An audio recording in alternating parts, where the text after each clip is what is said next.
Welcome back to another video from Insectech's Android Application Penetration Testing course.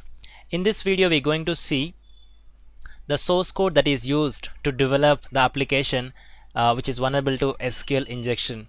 In the previous video we have already seen SQL injection vulnerability, which is client-side injection. Now in this video we'll see the source code to understand how the application is developed, so that if you ever want to perform a source code review of any Android application, it will help you out. So let's quickly open up the source code. If you observe this, I am first opening the database and I'm just passing the username and password that is taken from the user.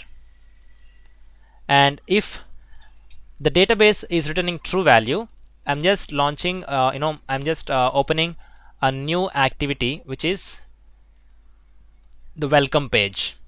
Now once after triggering this login method, let's see what's happening in the database. So this is the code I have used to log in to the application. As you can see, this is the query where I am just actually writing a simple dynamic query where select star from admin, where emp name equals to something and emp pass equals to something. So these are the username and password, that is this is the username parameter and this is the password parameter, and uname is what we're actually taking from the user and upass is what we're actually taking from the user again. So if this particular query is and then we are compiling it using raw query, and this is where the problem resides. We should not take the user input in this particular way. Rather we have to use prepared statements.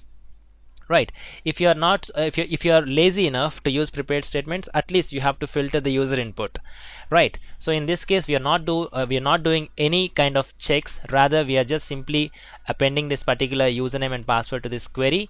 Inserting this uname and password into this query username and password fields, and then compiling it and executing it. So if this is returning true value, we are just going ahead and opening this particular second screen, which is login success activity. So this is the problem here. We are using dynamic queries rather than using prepared statements, or rather than filtering the user input. We are not doing any kind of, we are not implementing any kind of checks in this particular application, and thus it is vulnerable to SQL injection, right?